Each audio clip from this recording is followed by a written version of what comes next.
Taste the Daily. Cuddalore மாவட்டம் சோழத்தரத்தில் திடீரென பெய்த மழை காரணமாக குடியிருப்பு பகுதிகளில் 2 அடிக்கு மேல் மழைநீர் தேங்கியதால் பொதுமக்கள் அவதியடைந்தனர். சோழத்தரத்தில் உள்ள கிழக்கு தெரு எப்போதும் மழைநீர் தேங்கும் பகுதியாக இருப்பதாகவும் இதனால் விஷ ஜந்துக்கள் அதிக அளவில் குடியிருப்பு பகுதிகளில் சூழ்ந்திருப்பதாகவும் அப்பகுதி மக்கள் வேதனை தெரிவித்திருக்கின்றனர். மேலும் இது தொடர்பாக பலமுறை புகார் அளித்தும் அரசு அதிகாரிகள் நடவடிக்கை எடுக்கவில்லை என்று குற்றம் சாட்டும் அப்பகுதி பொதுமக்கள் சாலையில் மழைநீர் தேங்காமல் இருக்க வடிகால்வாய் அமைக்க வேண்டும் என்றும் வலியுறுத்தியுள்ளனர். திருச்சி மாவட்ட காவல் துணை கண்காணிப்பாளர் அலுவலகம் முன்பு தீக்குளிக்க முயன்ற நபரால் பரபரப்பு ஏற்பட்டது. முசிறி அருகே மேட்டுப்பட்டி கிராமத்தைச் சேர்ந்தவர் ஓட்டுநர் விஜயன். இவரின் மகள் தனுஷியா 12ஆம் வகுப்பு படித்து வந்த நிலையில் கடந்த மாதம் 3ஆம் தேதி கடைக்கு சென்றவர் வீடு திரும்பவில்லை. இதுகுறித்து விஜயன் முசிறி காவல் நிலையத்தில் புகார் அளித்தும் இதுவரை மகளை போலீசார் கண்டுபிடித்து தரவில்லை. இதனால் ஆத்திரமடைந்த விஜயன் காவல் துணை கண்காணிப்பாளர் அலுவலகம் முன்பு தீக்குளிக்க முயன்றுள்ளார். விடியா ஸ்டாலின் அரசின் காவல்துறையின் மெத்தனத்தால் மக்கள் நாள்தோறும் துயரப்பட்டு வருகின்றனர். விருதுநகர் மாவட்டம் சாத்தூர் அருகே தனியார் நர்சிங் ஹோமை முற்றுகையிட்டு பொதுமக்கள் நடத்திய போராட்டத்தால் பரபரப்பு ஏற்பட்டது. கல்லமநாயக்கன்பட்டி அரசு மருத்துவமனை தலைமை மருத்துவர் சுபாஷினி தாயில்பட்டியில் நர்சிங் ஹோம் நடத்தி வருகிறார். அங்கு சில தினங்களுக்கு முன் அள்ளி என்பவர் காய்ச்சலுக்காக ஊசி போட்ட நிலையில் அவருக்கு கடுமையான வீக்கம், காயம், வேதனை ஏற்பட்டுள்ளது. இதனால் ஆத்திரமடைந்த அள்ளியின் உறவினர்கள் சம்பந்தப்பட்ட நர்சிங் ஹோமை முற்றுகையிட்டு போராட்டத்தில் ஈடுபட்டனர். வேலை செஞ்சுக்கிட்டு இருக்கையிலே அது வெடிச்சிருச்சு. என்னால் வேதனை தாங்க முடியல. இந்த 15 நாளாக நான் வீட்டில் இருக்கேன். இதை ஏன்னு கேட்க வந்ததுக்கு நீ எங்கே வேணாலும் போய் சொல்லு, நான் போடலை இந்த ஊசியை அப்படின்னு அந்த அம்மா ரொம்ப திமிராக பதில் சொல்லுது. இதுக்கு எனக்கு கேட்டு கொடுக்கணும். அப்படி இல்லைன்னா நான் தீ குடிப்பேன், எங்கனக்குள்ளேயும் பெட்ரோலை ஊற்றிக்கிட்டு. கவர்மெண்ட்டு இதை கேட்டு கொடுக்கணும் பார்த்து. எனக்கு வேறு யாரும் ஆம்பளை கிடையாது, யாரும் உதவியும் கிடையாது. யாருமே இல்லை. திண்டுக்கல் மாவட்டம் பழனி முருகன் கோயிலில் நடைபெற்ற உண்டியல் எண்ணிக்கையில் 2,74,24,650 ரூபாய் ரொக்கமாக கிடைத்துள்ளது. பழனி முருகன் கோயிலில் உண்டியல்கள் நிரம்பி வழிந்த நிலையில் உண்டியல் எண்ணிக்கை பணி நடைபெற்றது. இதில் 2,74,24,650 ரூபாய் ரொக்கம், 571 கிராம் தங்கம், 11,856 கிராம் வெள்ளி, 291 வெளிநாட்டு கரன்சி நோட்டுகள் ஆகியவை கிடைத்தன. மேலும் பக்தர்கள் செலுத்திய தங்கம் வெள்ளியில் செய்யப்பட்ட வேல், தாலி செயின், தங்கக்காசு உள்ளிட்டவையும் பெறப்பட்டன.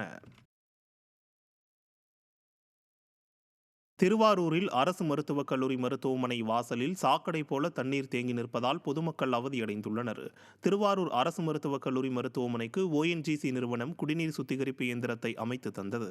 இந்த இயந்திரத்தில் தண்ணீர் பிடிக்கும்போது கீழே சிந்தும் தண்ணீர் மருத்துவமனை வாசலில் சாக்கடை போல தேங்கி நிற்கிறது. இதனால் அப்பகுதியில் சுகாதார சீர்கேடு ஏற்படும் அபாயம் உள்ளதாகவும் இதுகுறித்து அதிகாரிகள் உரிய நடவடிக்கை எடுக்க வேண்டும் என பொதுமக்கள் வலியுறுத்தியுள்ளனர்.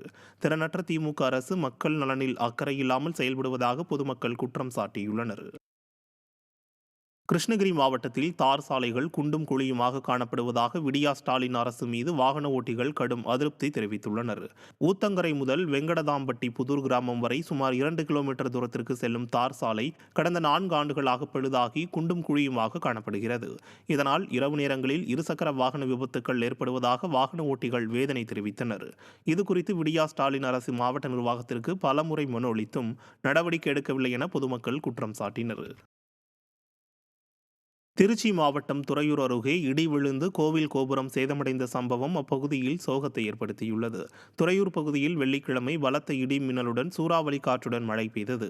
இதில் கோணப்பாதை கிராமத்தில் அமைந்துள்ள சக்தி மாரியம்மன் கோவில் கோபுரம் மீது இடி விழுந்ததில் கோபுரம் சேதமடைந்து 3 சாமி சிலைகள் உடைந்து கீழே விழுந்தது. கடந்த 8 மாதங்களுக்கு முன்பு இக்கோவிலில் கும்பாபிஷேகம் நடைபெற்ற நிலையில் இச்சம்பவம் அப்பகுதியில் சோகத்தை ஏற்படுத்தியுள்ளது. திருவண்ணாமலை மாவட்டம் வந்தவாசியை சுற்றியுள்ள பகுதிகளில் திடீரென மழை பெய்தது.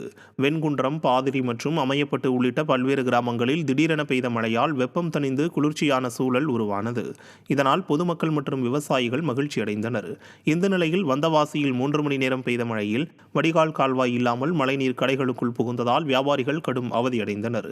ஸ்டாலின் மாடல் அரசு உடனடியாக நடவடிக்கை எடுத்து அடைப்பு ஏற்பட்ட கழிவுநீர் கால்வாயை சுத்தம் செய்ய வேண்டும் என பொதுமக்கள் வலியுறுத்தினர். மதுரை மாவட்டம் மேலூர் அருகே மீன்பிடி திருவிழாவில் 1000க்கும் மேற்பட்ட பொதுமக்கள் ஆர்வத்துடன் பங்கேற்றனர். மேலூர் அருகே கோவில்பட்டி காளைப்படை ஐயனார் கோவிலுக்கு பாத்தியப்பட்ட கேந்தி கம்மாய் மீன்பிடி திருவிழா பாரம்பரிய முறைப்படி நடைபெற்றது. இதில் பல்வேறு கிராமங்களைச் சேர்ந்த சிறியவர்கள் முதல் பெரியவர்கள் வரை ஏராளமானோர் நாட்டு வகை மீன்களான கட்லா, கெளுத்தி, ஜிலேபி, ஐரை உள்ளிட்டவற்றை ஆர்வமுடன் பிடித்து மகிழ்ந்தனர். தென்காசி மாவட்டம் செங்கோட்டையை அடுத்த புளியரை சோதனைச் சாவடியில் கனரக வாகன ஓட்டுநரிடம் வனத்துறை அதிகாரி லஞ்சம் வாங்குவது வீடியோவாக வெளியாகியுள்ளது. வனத்துறை ஊழியர் ஒருவர் மரக்கட்டைகளை ஏற்றி லாரி ஓட்டுநர்களிடம் லஞ்சம் பெறும் காட்சிகள் அந்த வீடியோவில் பதிவாகியுள்ளன. விடியா ஸ்டாலின் மாடல் ஆட்சியில் லஞ்ச லாவண்யங்கள் பெருகியுள்ளதாக குற்றச்சாட்டு எழுந்துள்ளது.